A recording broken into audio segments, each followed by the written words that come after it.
BA part third year का first paper है, जिसके अंतर्गत हम अरस्तु के बारे में अध्ययन कर रहे हैं।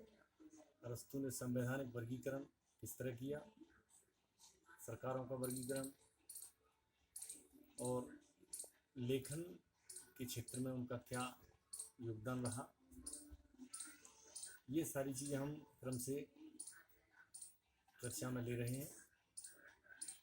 अब हम आज क्रांति के बारे में, व्हाट इज रिवॉल्यूशन, क्या है, ध्यान रखें। क्रांति अरस्तु के द्वारा दिया गया ऐसा एक सिद्धांत है, एक कंसेप्ट है जो अरस्तु को विश्व के सभी दार्शनिकों में सबसे अलग स्थान देता है। राज्यों में होने वाली क्रांतियों, चाहे वह आदिम काल से लो वर्तमान तक, कहीं न कहीं क्रांतियों का अस्तित्व बड़ा ही जोरदार रहा है, जो कि देश को उद्वेलित करने वाला एवं जनता के मन में उठने वाला जो विचार है। लेकिन अरस्तु ने यहाँ निश्चित परिभाषा देने की कोशिश की है। उनके अनुसार राज्य के संविधान में परिवर्तन लाना ही क्रांति है, अर्थात revolution means A change in the spirit of A states constitution.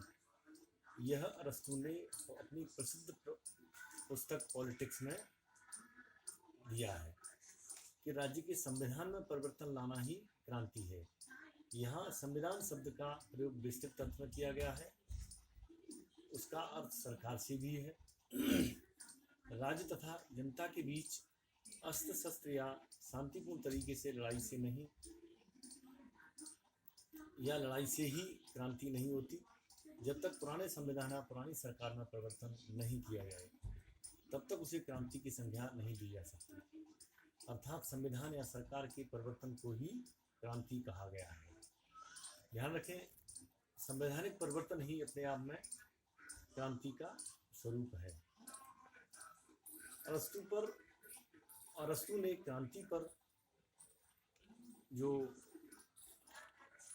एक बेस लिया है, स्थान के परिप्रेक्ष्य में हम देखते हैं तो यूनान के नगर राज्यों में जो उपद्रव हुआ था, अक्सर होते रहते थे। अरस्तु का क्रांति संबंधी जो मौलिक तथा वास्तविक विचार है, वह राजनीतिक विज्ञान के इतिहास में एक अनूठा स्थान रखता है। उसके मस्तिष्क पर अपने पूज्य गुरु प्लेटो के विचार की प्रक्रिया हो रही थी। वह अपने गुरु के विचार से सहमत न था। प्लेटो की भूल असहनीय थी। प्लेटो के क्रांति संबंधी अपूर्ण विचार से अरस्तु के मानस पटल पर क्रांति पैदा कर दी। साथ ही यूनान के नगर राज्यों की स्थिति बड़ी ही नाजुक थी। नगर राज्यों में बड़ी तेजी के साथ राजनीतिक परिवर्तन हो रहे थे। राजनीतिक जगत में स्थिरता न थी। नए नए संविधानों का निर्माण हो रहा था। सरकारें गिरगिट की तरह रंग बदल रही थी। राजतंत्र धनिकतंत्र में, धनिकतंत्र प्रजातंत्र में, प्रजातंत्र निरंकुश तंत्र में, ये चक्रीय परिवर्तन चलता रहता था।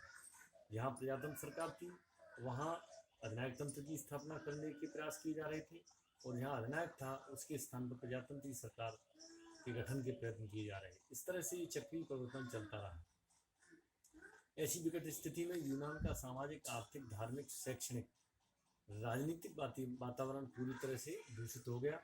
राजनीतिक संस्थाओं से सड़े अंडे की तरह बदबू आने लगी थी। यूनान की राजनीतिक अस्थिरता ने अरस्तु के मस्तिष्क पर हथौड़े की तरह प्रहार किया। बेचारा अरस्तु उसकी गंभीर चोट से विक्षुब्ध हो उठा। उसी व्यवस्था में उसने यूरोप के राज्यों की यात्रा की। इस अवसर पर उसने राज्यों के संविधानों एवं सरकारों का प्रत्यक्ष रूप से जाकर के वर्गीकरण किया, सूक्ष्म तथा विशद रूप से अध्ययन किया। अरस्तु ने वहाँ के राजनीतिक घटनाक्रम, वहाँ के विप्लव चिंतन के अपने परिप्रेक्ष्य में उसको गंभीर तरीके से लिया, जिसकी विशद व्याख्या उसने अपने प्रसिद्ध ग्रंथ पॉलिटिक्स के 5वें खंड में की है। उसमें उसके गंभीर विवेक तथा यूनान के ऐतिहासिक तथ्यों की झलक भी दिखाई देती है। उसने क्रांति का वैज्ञानिक विश्लेषण किया। अरस्तु का गंभीर राजनीतिक चिंतन तथा यूनानी सरकारों का विशद ज्ञान इसमें स्पष्ट रूप से दिखाई देता है। अब है क्रांति की विभिन्न अवस्थाएं या प्रकार। Kinds of revolution and varying degrees of revolution जिसे कहते हैं। 4 अवस्थाएं या 4 प्रकार बताए हैं। समूल परिवर्तन, इसमें आमूल चूल परिवर्तन किया जाता है शासन पद्धति में। संविधान में परिवर्तन लाने के लिए की जाती है।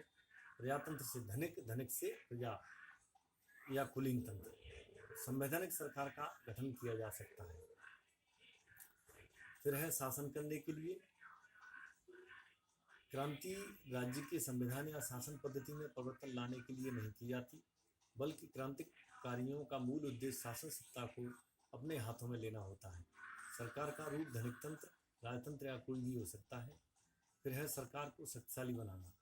क्रांति केवल शासन पद्धति को बदलने के लिए नहीं, बल्कि उस पद्धति की नींव को अधिक शक्तिशाली बनाने के लिए भी की जाती है, जैसे धनिक तंत्र या प्रजातंत्र या किसी अन्य शासन पद्धति को अधिक या कम धनिक तंत्रात्मक या प्रजातंत्रात्मक बनाना। फिर है आंशिक परिवर्तन, पार्टिकल चेंज। देखिए, समूल परिवर्तन में रेडिकल चेंज है, आंशिक परिवर्तन में पार्टिकल चेंज है। ये स्मृति में रखने के लिए एक तो है पूरी तरह से परिवर्तन, एक है आंशिक परिवर्तन। ठीक है, आंशिक परिवर्तन में कभी कभी क्रांति शासन पद्धति के एक अंग या विशेष व्यक्तियों को बदलने के लिए की जाती है। राज्य के संविधान में समूल परिवर्तन नहीं किया जा सकता। जैसे स्पार्टा में लिसांडर ने राजपद को तथा पेशोनियास ने पंचों के पद को निर्मूल करने का प्रयत्न किया था। तो आंशिक परिवर्तन में एक पार्ट को चेंज किया जाता है, अंग या विशेष व्यक्तियों को बदलने के लिए जो संवैधानिक दृष्टि में ठीक नहीं लग रहा है, और सरकार को शक्तिशाली बनाने के लिए, जैसे सरकार कमजोर स्थिति में दिखाई देती है या वह पूरी तरह से जनता के कल्याण के लिए कार्यरत नहीं है, क्रियान्वित नहीं कर पा रही है, तो उसमें भी परिवर्तन लाने का एक संवैधानिक तरीका या क्रांति का स्वरूप माना गया है। इस तरह से अरस्तु ने क्रांति के अर्थ को एवं स्वरूप को या प्रकारों को स्पष्ट किया है, जो कि परीक्षाओं की दृष्टि से एवं प्रतियोगी परीक्षाओं की दृष्टि से बहुत महत्वपूर्ण स्थान रखता है।